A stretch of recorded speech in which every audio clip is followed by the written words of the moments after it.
भय प्रगट कृपाला दीन दयाला कौशल्या हितकारी हर्षित महतारी मुनि मनहारी अद्भुत रूप विचारी लोचन अभिरामा तनु घन श्यामा निज आयुध भुज चारी भूषण बलमाला नयन विशाला शोभा सिंधु खरा कह दुई कर जोरी स्तुति तोरी कहि विधि करूं अनंता माया गुण ज्ञाना तीत अमाना वेद पुराण भनंता करुणा सुख सागर सब गुण आगर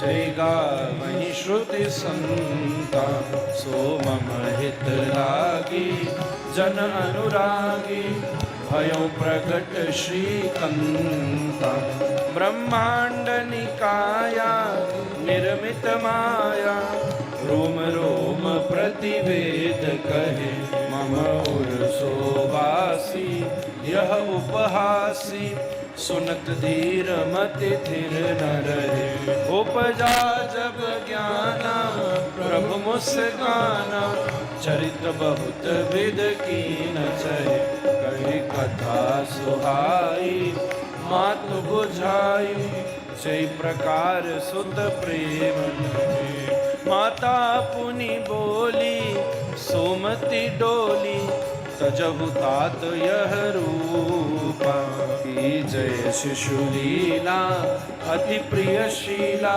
यह सुख परम अनुपा सुनि वचन सुजाना रोदन ठाना होई बालक सुर भूपा जह चरित जगावहि हरि पद पावहि तेई न परहि भव कूपा तेई न परहि भव कूपा तेई न परहि भव कूपा विप्रधेनु सुर संत हित लीन मनुज अवतार निज इच्छा निर्मित तनु माया गुण गोपाल। प्रभु श्री राम भरत लक्ष्मण शत्रुघ्न जन्म लिए। वशिष्ठ जी ने सब संस्कार किए। 12 वर्ष के आसपास पहुंचे तो श्री विश्वामित्र जी चले आए और बोले मुझे यज्ञ की रक्षा के लिए 2 पुत्र दीजिए। वशिष्ठ जी के समझाने पर श्री राम और लक्ष्मण प्रदान किए। आपने सबसे पहले ताटका से युद्ध किया। मारीच सुबाहु से युद्ध हुआ। सुबाहु का तो वध किया पर मारीच के डबल रोल थे इसलिए उसको लंका फेंक दिया। यज्ञ की पूर्ति भई। जनकपुर से यज्ञ का न्योता आया।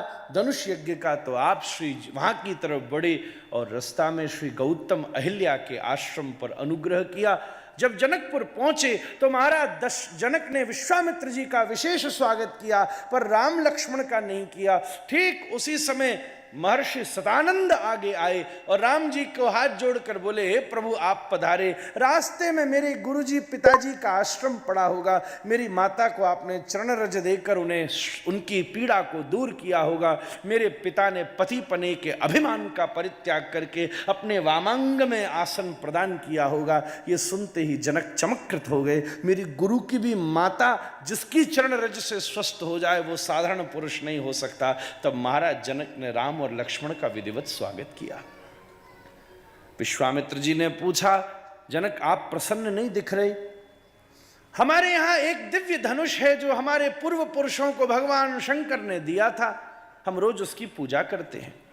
एक बार हमारे राज्य में अकाल पड़ा तब आकाशवाणी हुई। तब मैंने और सुनैना ने सीतामणि की भूमि पर हल चलाया। हल की नोक एक जगह फंस गई। जहां फंसी वहां से कन्या मिली तो हल की नोक को सीतु कहते हैं। मैंने उसका नाम सीता रख दिया।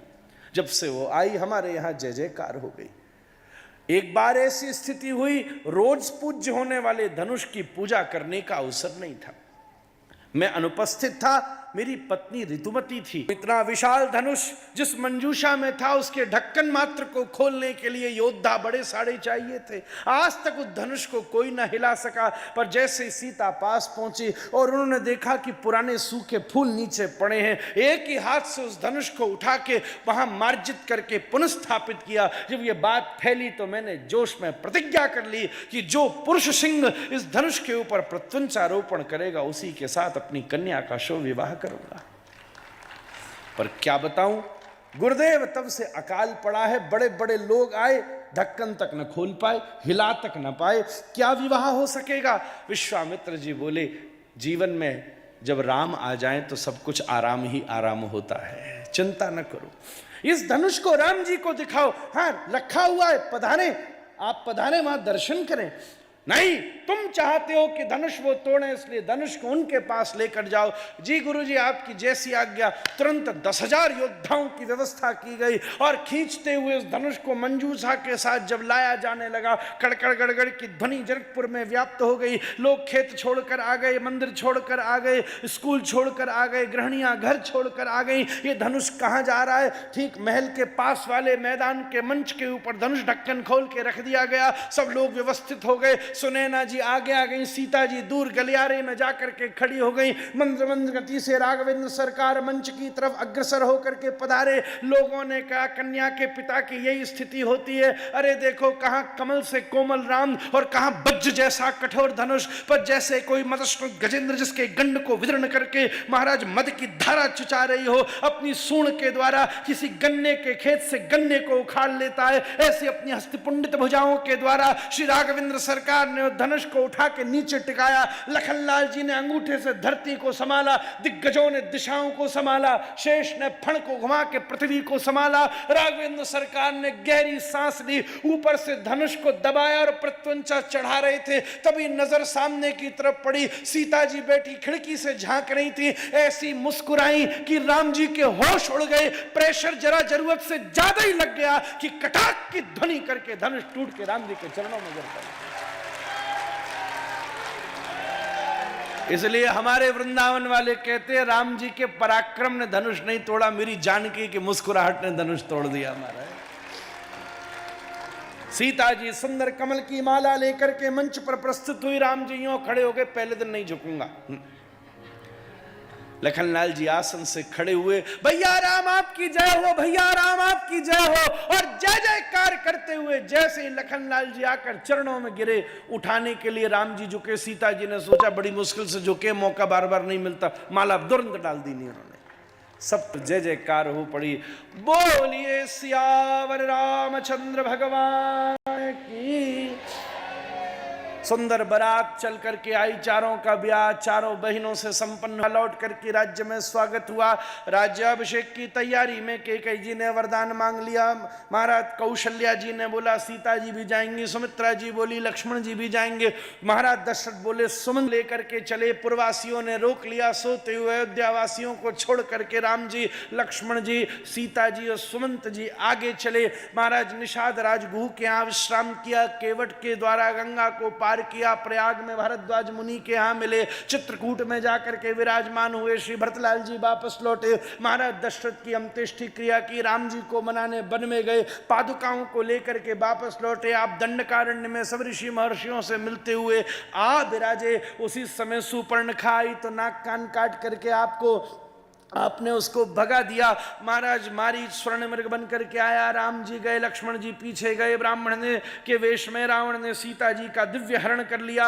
महाराज आभूषणों को लुटाती सीता जी को ले जा करके अशोक वाटिका में विराजमान कर दिया। उजड़ी हुई कुटिया राम जी को मिली, जटायु की अंत्येष्टि करी, शबरी जी के ऊपर कृपा करी। पंपा सरोवर में हनुमान जी से भेंट भई, हनुमान जी ने सुग्रीव से दोस्ती कराई, बाली का वध हुआ। 4 महीने प्रतीक्षा हुई, सीता जी की खोज शुरू हुई। हनुमान जी को अंगूठा अंगूठी दी। समुद्र को लांघते समय संपाति ने मार्गदर्शन किया। महाराज बीच में रास्ते में सुरसा, मेनका, सिंहिनी सब पे कृपा करके लंकनी के थप्पड़ मारते हुए आपने लंका में प्रवेश किया। सीधा अशोक वाटिका में सीता जी से मिले, अंगूठी दी, चूड़ामणि ली। लंका को जैसे ही रावण के सामने मेघनाथ के पास में बंद करके गए, पूंछ पे लगी आग तो पूरी लंका को आपने जलाकर भस्म किया। लौटते समय राम जी को खबर दी, समुद्र के तट पर आए, विभीषण की शरणागति हुई। नल नील महाराज जब समुद्र नहीं माना, उसने संकेत किया तो नल नील और सब बंदरों ने पुल बनाना शुरू किया। अंगद को भेजा, माना नहीं। महाराज कुंभकर्ण से युद्ध हुआ, लखनलाल जी को शक्ति लगी, हनुमान जी दवा ले आए।